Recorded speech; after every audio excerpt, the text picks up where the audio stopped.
A paz do Senhor, seja bem-vindo, seja bem-vinda ao canal do professor Álvaro Bruno para mais uma videoaula da Escola Bíblica Dominical de Jovens, quarto trimestre de 2021.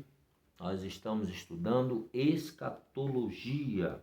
Domingo passado estudamos sobre o milênio, agora nós vamos estudar sobre o julgamento final, novos céus e nova terra. Hoje, dia 12 de dezembro de 2021, comemora-se o Dia da Bíblia. Texto do dia, Apocalipse 20, verso 11. E vi um grande trono branco e o que estava assentado sobre ele, de cuja presença fugiu a terra e o céu, e não se achou lugar para eles.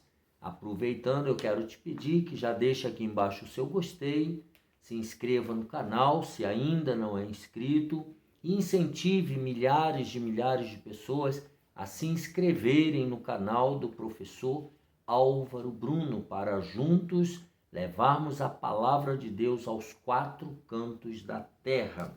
A síntese diz assim: no final da história, Deus pedirá a prestação de contas da humanidade não regenerada e, após a condenação, estabelecerá definitivamente novos céus e nova terra, nos quais habitará a justiça. Os objetivos dessa lição de hoje, primeiro, é mostrar que, segundo as Escrituras Sagradas, haverá um julgamento final.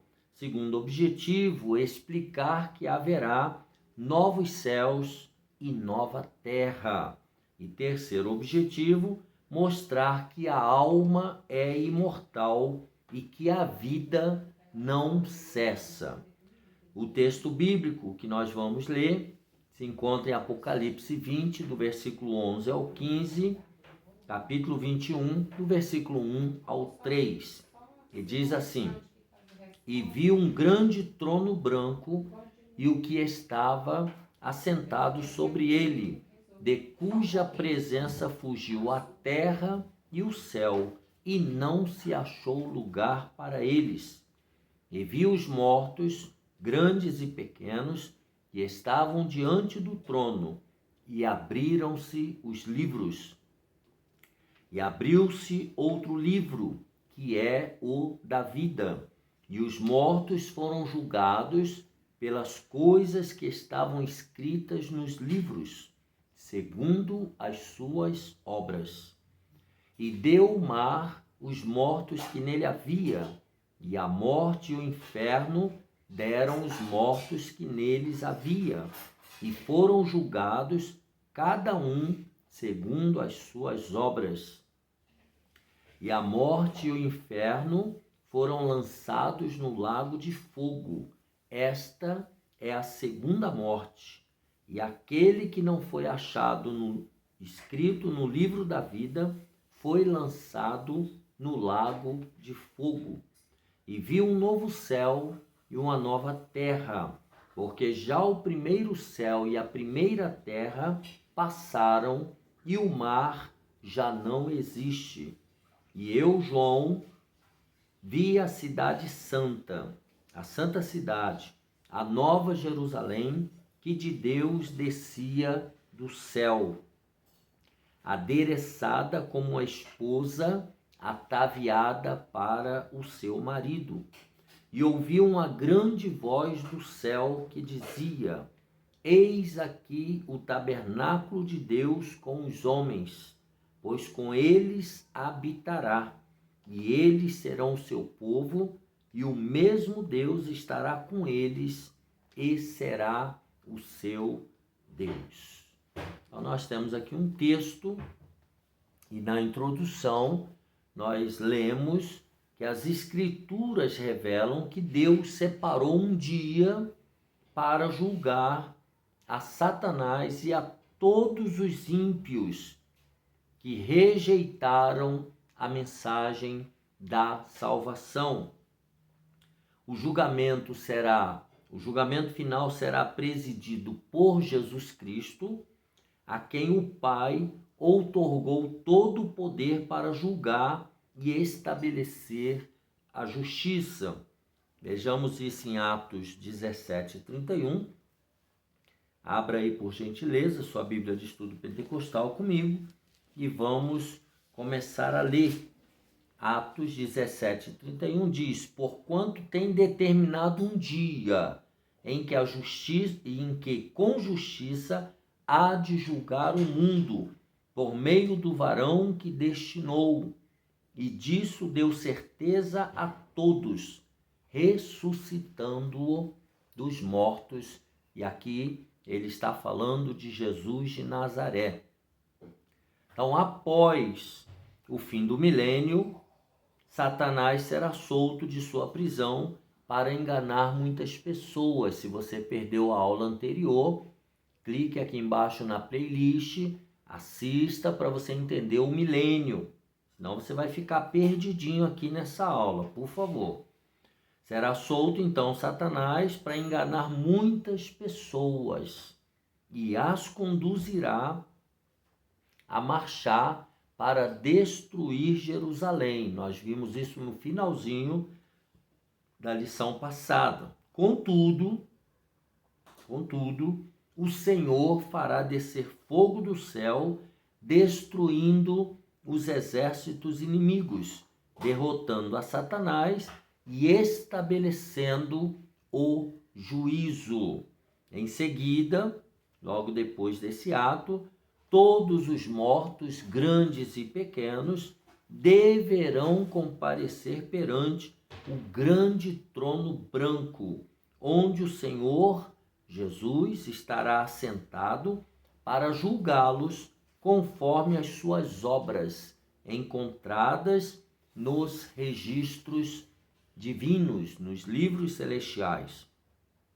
E então todo aquele que não for achado escrito no livro da vida será lançado no lago de fogo. Será um dia terrível.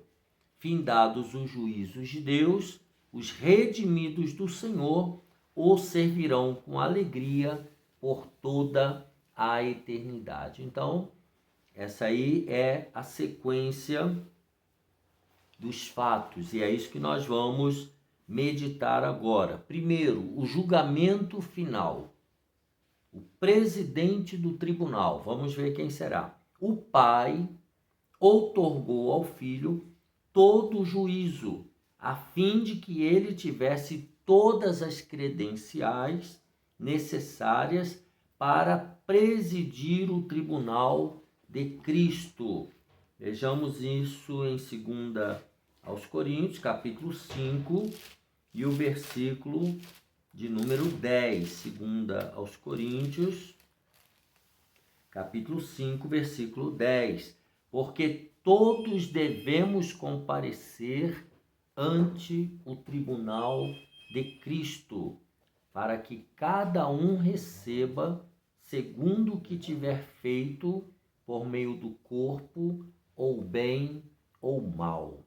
Então, todos devemos comparecer ante o tribunal de Cristo. Tá? Então, quem vai presidir esse tribunal é Cristo. O juízo das nações, para presidir o tribunal de Cristo, o juízo das nações e o julgamento final. Então, quem vai presidir esse tribunal é Jesus de Nazaré. Então, João 5, 22 e 23, ele diz o seguinte: o Pai a ninguém julga, mas deu ao Filho todo o juízo, para que todos honrem o Filho como honram o Pai. Então, essa qualificação foi dada pelo Pai ao Filho. E aí ele coloca: as qualificações de Jesus Cristo dão-se por sua obediência e humilhação voluntária. Então, Jesus, enquanto esteve aqui, ele obedeceu ao Pai em tudo. E ele humilhou-se. Filipenses 2, né, diz que ele humilhou-se até a morte e morte de cruz. Então, por causa de sua obediência e humilhação, ele foi qualificado para ser o juiz. Ele esvaziou-se de todo o privilégio da sua divindade, assumindo a forma humana, fazendo-se semelhante aos homens. Então, ele como Deus, Jesus, ele era Deus, né? Ele veio a este mundo em forma humana, não deixou de ser Deus, mas viveu como um homem, como um ser humano, tá? Em decorrência de sua submissão ao Pai, Jesus foi exaltado soberanamente e restituído à sua posição apropriada. Então, além dele retomar toda a sua glória como Deus, ele ainda ganhou um nome e foi exaltado soberanamente lá no céu. Deus o exaltou soberanamente e toda língua confessará e todo joelho se dobrará diante dele. É isso que está em Filipenses 2, de 5 a 11. Então, esta certamente será uma cena do juízo final. Tá? Então, ele será o presidente desse tribunal, né? E ele, então, julgará. Ele tem as credenciais que o Pai o deu para julgar todas as pessoas. No subtópico 2, vai falar dos livros do julgamento. Então, a Bíblia faz referência a livros no juízo final, livros no plural, os quais conterão, certamente, os registros das obras dos homens e menciona especificamente o livro da vida, conforme nós já lemos. Se você puder abrir aí, em Apocalipse 3 e 5, Apocalipse, Carta das Últimas Coisas, Apocalipse 3 e 5, ele diz assim: o que vencer será vestido de vestes brancas, e de maneira nenhuma arriscarei o seu nome do livro da vida, e confessarei o seu nome diante de meu Pai e diante dos meus anjos. Então, de maneira nenhuma riscarei o seu nome do livro da vida. No capítulo 13 e o versículo 8, ele diz o seguinte: e adoraram-na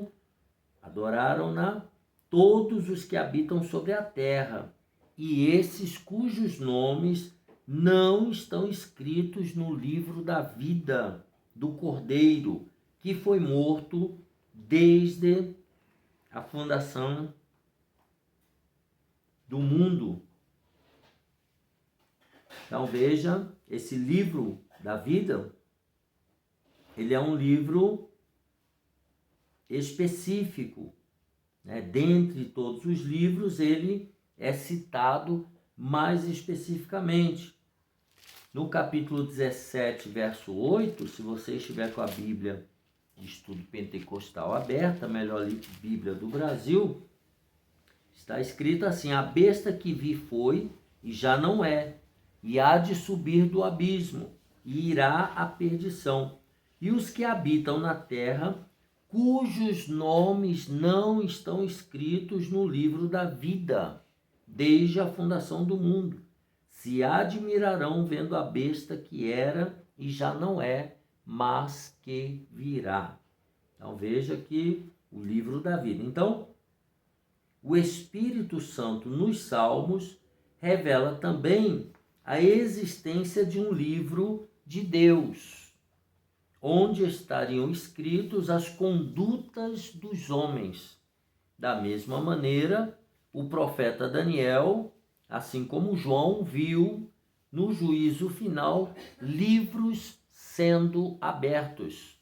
Então Jesus, por sua vez, também mencionou a importância de se ter o nome escrito nos céus. Lá em Lucas 10 e 20, Jesus trata sobre isso. Lucas 10 e versículo de número 20. Lucas 10, verso 20, quando ele diz assim: mas não vos alegreis porque se vos sujeitem os espíritos, alegrai-vos antes por estar o vosso nome escrito nos céus. Então veja que esse livro da vida é um dos livros que serão usados no dia do julgamento. Evidentemente, agora ele vai fazer um adendo aqui. Deus não precisaria de livros para tomar nota de todos os fatos. Isso é só uma figura de linguagem. Entretanto, a abertura dos livros evidencia a onisciência de Deus. Deus já sabe de tudo, ele não precisa de nada anotado, em relação a todos os atos praticados pelos homens, assim como o conhecimento do que há de mais profundo no pensamento e sentimento humanos. Deus já sabe de tudo. Deus já conhece até as intenções do coração e da mente humana. Então, aos Romanos, Paulo afirma que chegaria um dia, Romanos 2 e 16, em que Deus julgaria os segredos dos homens por Jesus Cristo. Tá? Então, vai chegar um dia que Deus vai julgar os segredos de todos os seres humanos. Então, semelhantemente, a abertura do livro da vida será a prova cabal para os que reclamarem da condenação no juízo final. Então, as pessoas no juízo final, elas terão direito à ampla defesa, como são todos os tribunais da terra. Lá não será muito diferente, pois muitos dirão naquele dia. Aí ele cita aqui Mateus 7, 22 e 23. E então, Senhor, Senhor, e então lhes direi abertamente, nunca vos conheci, apartai-vos de mim, vós que praticais a iniquidade. O juízo divino não respeitará a aparência de piedade. Por isso, devemos atentar para a manutenção de uma fé sincera e comprometida com a verdade. Em Apocalipse 21 e 7, o Senhor afirma: quem vencer herdará todas as coisas, e eu serei seu Deus, e ele será meu filho. Então, aqueles que vencerem, aqueles que forem sinceros, aqueles que tiverem compromisso com a verdade, esses, então, vai ser chamado filho de Deus. Então, os livros do julgamento, o primeiro tópico, o presidente do tribunal, e o terceiro, o destino dos condenados. Para onde os condenados irão? Os condenados é aqueles que serão julgados e condenados. A condenação eterna não é apenas uma sentença decretada pelo Senhor no juízo final, mas acontece em decorrência de uma vida longe de Deus. O Senhor Jesus afirmou em João 3,18: quem não crê já está condenado, porquanto não crê no nome do unigênito Filho de Deus. Então, quem não crê já está condenado. No juízo final, como acontece no tribunal do júri, o juiz que preside a audiência apenas aplica a pena. Apenas aplica a pena. Assim, todos os réus daquele julgamento comparecerão condenados irremediavelmente. Todos que morrerem fora de Jesus Cristo, que não aceitaram a fé, que não creram em Cristo Jesus, esses já morrerão condenados, mas eles terão direito a comparecer diante do tribunal para serem julgados e terem direitos à ampla defesa. Então, naquele dia, esse dia com letra maiúscula, apenas conhecerão qual recompensa receberão por suas obras infrutíferas. O destino final, inevitavelmente, será a eternidade no lago de fogo. Tá? Então, esse é o destino óbvio, o destino final desses que serão condenados.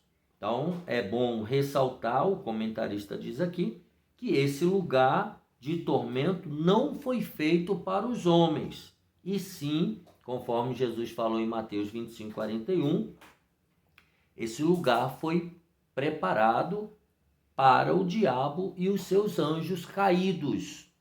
Tá? Portanto, os ímpios não serão condenados a este lugar por vontade divina, não é por vontade de Deus que eles vão para esse lugar, mas sim por conta de suas escolhas pessoais, o exercício do seu livre-arbítrio. Eles escolhem não querer saber de Deus durante essa existência humana. Portanto, na existência eterna, eles também ficarão afastados de Deus eternamente, porque eles escolheram assim.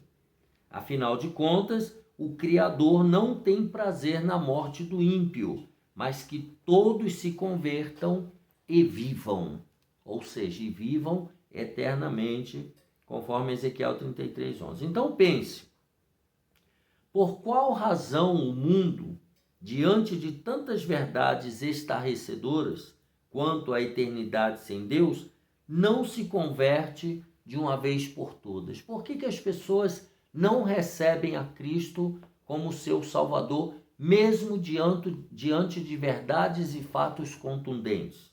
Aí ele coloca aqui um ponto importante. Está escrito, 2 aos Coríntios 4:4. O Deus, com letra minúscula, o Deus deste século cegou os entendimentos dos incrédulos, para que não lhes resplandeça a luz do evangelho da glória de Cristo, que é a imagem de Deus. Então, as pessoas deste mundo, elas estão cegas nos seus entendimentos, por causa do Deus deste século.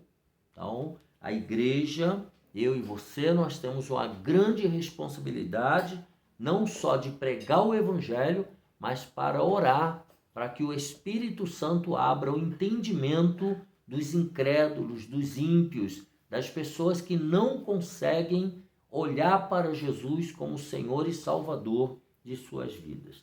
Mas vamos adiante. Então, nós vimos aqui esse julgamento final, quem vai presidir, os livros que serão usados nesse julgamento, obviamente uma figura de linguagem, mas não deixa de ser mais fácil a sua compreensão, e o destino dos condenados. Número 2, tópico 2, novos céus e nova terra, o fim do mundo. O cataclisma final da existência é tratado no contexto bíblico, tanto pelos profetas do Antigo Testamento, quanto por Jesus e os apóstolos no Novo Testamento. Esse cataclisma final da existência da vida humana na Terra. Embora o texto bíblico não mencione cronologicamente os eventos acerca do fim, é possível identificar nas profecias os acontecimentos que precederão o juízo de Deus. Então, como é que vamos ver? Por exemplo, depois virá o fim, quando tiver entregado o reino a Deus, o Pai, ao Pai, e quando houver aniquilado todo o império e toda potestade e força. 1 aos Coríntios 15:24. Esse momento parece coincidir com a visão de João do Senhor assentado no grande trono branco. Então veja que esse trono branco, de cuja presença fugiu a terra e o céu, e não se achou lugar para eles, que é o que diz Apocalipse 20:11. Então, de acordo com a nossa declaração de fé das Assembleias de Deus, quando for instalado o juízo do grande trono branco, o céu e a terra deixarão de existir. Então, ele diz: a terra, contaminada pelo pecado, não resistirá ao esplendor da presença de Deus.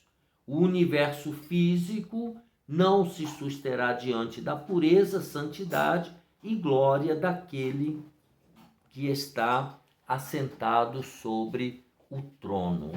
Então, a presença de Deus, ela exterminará essa terra e esse céu que hoje existe, porque a presença gloriosa de Deus tornará tudo mais sem sentido.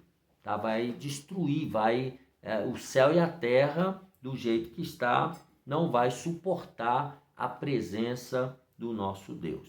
Então, o fim do mundo será esse cataclisma aí. Número 2, a Nova Jerusalém. A Nova Jerusalém é o lar eterno e destino final dos salvos. Ela já existia no céu. Então, essa Nova Jerusalém, ela vai descer lá do céu do nosso Deus. E é a cidade que Abraão anelou, que ele esperava, cujo arquiteto e edificador é o próprio Deus. Deus construiu essa cidade. Está em Hebreus 11:10. Deus prometeu que habitaria com os homens, e eles seriam o povo de Deus, e o Pai Celeste estaria com eles para sempre. Então, é uma cidade que Deus construiu para viver com os homens. Essa é a cidade, é a Nova Jerusalém. Nesta cidade não haverá templo, pois seu templo é o próprio Senhor, tá? O próprio Deus, Deus Todo-Poderoso, e o Cordeiro, está lá em Apocalipse 21:22. Então, o nosso próprio Deus, ele será o templo, tá? O seu material é constituído de pedras preciosas, essa cidade. Nas 12 portas da cidade estão os nomes das 12 tribos de Israel, e em seus fundamentos os nomes dos 12 apóstolos. A adoração ali será perpetuamente, e os salvos desfrutarão de paz e alegria eternas. Então não terá mais fim essa paz e essa alegria junto ao Deus. Então, ele coloca aí que nas cartas que foram endereçadas às 7 igrejas da Ásia, o Senhor Jesus faz menção a várias recompensas que existirão na Nova Jerusalém. Vamos ver as recompensas. Primeiro, comer da árvore da vida no paraíso de Deus. Então, esse que seria mais ou menos aquela fruta que Adão e Eva comiam lá no Jardim do Éden, a árvore da vida. Outra coisa que vai acontecer na Nova Jerusalém, alimentar-se do maná escondido. É um mistério que nós saberemos lá. Terceiro, receber uma pedra branca com um novo nome escrito. Então, lá no céu, nós receberemos um nome eterno, um nome glorioso, um nome apropriado para a eternidade. Outra coisa, vestimentas brancas. As vestimentas brancas devem ser alguma coisa muito melhor do que a última moda lançada na terra. Deve ser alguma coisa fabulosa. Vestimentas brancas. Outra coisa na Nova Jerusalém, sentar-se com Jesus em seu trono. Vamos reinar com Jesus. No entanto, esses privilégios só serão concedidos aos que vencerem. Então veja que isso é só para os vencedores, aqueles que sobreviverem às agruras deste mundo, às lutas e circunstâncias horrorosas que cerca a todo crente aqui nesse mundo. Então pense, você crê que haverá novos céus e nova terra? É uma pergunta. A Bíblia diz que eu vi um novo céu e uma nova terra, porque já o primeiro céu e a primeira terra passaram e o mar já não existe. Então nós viveremos num novo céu, numa nova terra, que nós entendemos ser a Nova Jerusalém. Tópico número 3 e último, já estamos caminhando para o final. A alma é imortal e a vida não cessa. O que significa isso? Primeiro, sofrendo para sempre. Há duas doutrinas bastante prejudiciais à fé cristã, as quais são veementemente refutadas nas Escrituras. São essas duas doutrinas, o universalismo e o aniquilacionismo. Vamos ver o que é isso. A primeira, o universalismo, acredita que todas as pessoas serão salvas, inclusive Satanás. Olha que absurdo, tá? Eles acreditam que nenhum ser humano vai deixar de ser salvo. Até Satanás terá direito à salvação. A segunda, o aniquilacionismo, em linhas gerais, ensina que a alma, olha que absurdo, hein? Que a alma é mortal, que a alma morre. É o que eles ensinam. E por essa ótica, se isso fosse verdade, a vida cessará para os que forem lançados no lago de fogo. Ou seja, a alma vai morrer e não vai sofrer eternamente. As Escrituras nos levam por um caminho bastante diferente. Em Mateus 25, 41, Jesus menciona o fogo eterno. E mais adiante ele arremata no versículo 45, 46 de Mateus 25. E irão estes para o tormento eterno, mas os justos para a vida eterna. Então veja que são palavras de Jesus Cristo. Em Apocalipse 20 e 10, ele diz: e o diabo que os enganava foi lançado no lago de fogo e enxofre, onde está a besta e o falso profeta. E de dia e de noite serão atormentados para sempre. É o que está escrito na Bíblia. Ora, o diabo foi lançado pelo menos 1000 anos após o anticristo e o falso profeta. Nós lemos na aula passada sobre o milênio, no lago de fogo. E mesmo depois de tanto tempo, os que inauguraram o lago de fogo não foram consumidos. Quer dizer, depois de 1000 anos, o diabo é lançado e lá está a besta e o falso profeta ainda. Então, essa doutrina de aniquilacionismo, ela não tem sentido. Certamente não serão nunca. Assim sendo, o aniquilacionismo não possui respaldo bíblico. Não está de acordo com a Bíblia. O restante do versículo fulmina a possibilidade de o universalismo ser uma doutrina verdadeira. A trindade satânica será atormentada para todo sempre, ou seja, para Satanás já não há mais possibilidade alguma de salvação. Então, essa doutrina do universalismo também, ela perde o seu sentido. Vamos ao subtópico 2, uma relação mais profunda.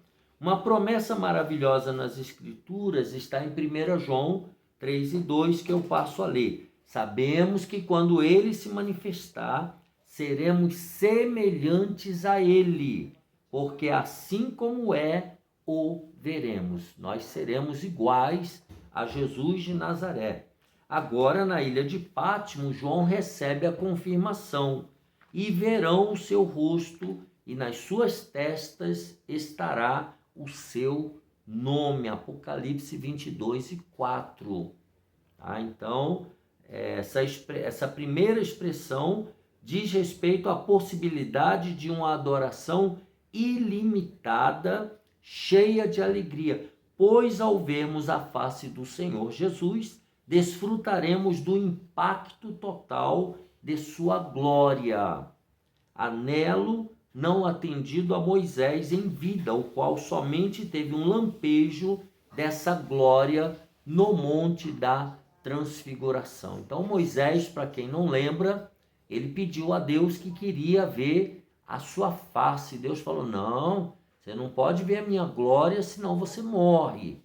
Aí na época de Jesus, no Monte da Transfiguração, lá em Mateus 17, tá? Jesus então foi glorificado, se transfigurou-se diante de Moisés e Elias e de Pedro, Tiago e João. Então ele teve um vislumbre, mas lá na eternidade nós teremos a visão completa, permanente e eterna do nosso Salvador Jesus. Então, a segunda parte do versículo vai mais além e revela a quem pertenceremos para sempre, o que acarretará que teremos em nós o resplendor da sua glória, a expressa imagem da sua pessoa, da pessoa de Cristo. Então, semelhante ao Senhor, seremos perfeitos em justiça e santidade. Com essa promessa, vê-se claramente cumprido o desígnio eterno de Deus, manifesto em 2 aos Coríntios 3:18.